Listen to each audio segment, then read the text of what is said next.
Welcome to today's class on GST101 Use of English. Lecture stage. A lecture is a discourse on any subject. It is a formal or methodical aspect of presentation intended for instruction. As such, it is an institutional speech. It's an educational talk given to an audience. I'll take that again. It is an educational talk given to an audience, especially students in an academic environment. This means that lecture usually takes place during or at every academic environment. This involves giving instructions and explaining procedures, processes, or practices on any aspect of human knowledge.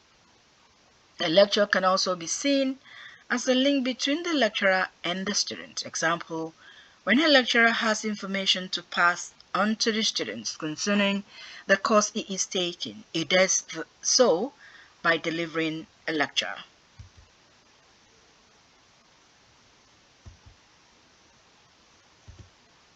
These lecture stages are: students should avoid distractions and pay attention to the speaker's demonstration and gesticulations to get his area of emphasis.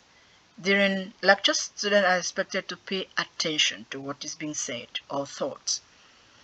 Only the major points should be written down, because of course the speaker might sometimes be very fast, so the earliest one writes the catchy points or the most important points, the better for the student, so that one doesn't miss out on what is being said. Students should write their comment and observations, something they can remember during review or their study time. Students' attitude in a lecture. I need to explain this clearly, that students' attitude in a lecture is very important. The attitude one puts up during a lecture is key, will go a long way to determining if that lecture is interesting or if the student is getting along, is as an idea of what is being discussed in class.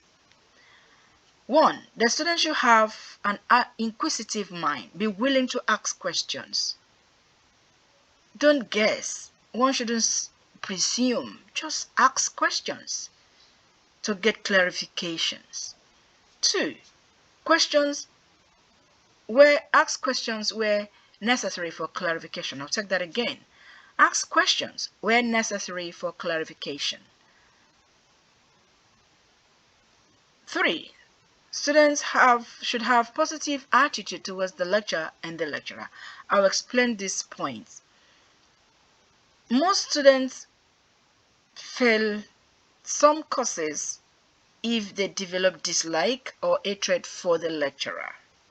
So in this case, the students should develop positive attitude to the lecturer in order to pass the lecture or to pass or get along with the lecture and understand properly what is being taught in class. Be active participation in class. Ask questions, participate in class as often as possible. Determined to leave the lecture with a new knowledge. The composition of a lecture. Every lecture has a topic and consists of key points and goals, objectives, which lecturers often share with the students at the beginning of the lecture. Lectures are usually organized sequentially and logically. Ideas are sometimes presented chronologically, transmitting from one level to another or sometimes from the known to the unknown. Most lectures are divided into 3 segments, namely, introduction. This is the aspect where what is going to be taught in class will be discussed at the beginning of the class or the lecture. This comprises a summary of what the lecture is about. Some introductions define key concepts and the purpose of this lecture. The body. This is made up of the content of the lecture. Here, The main ideas and key points are explored, illustrated, and exemplified. Thirdly, conclusion. This segment is the summary of the lecture. Sometimes practical demonstrations of certain main points are carried out here. Thank you. We've come to the end of today's class. Thank you for listening.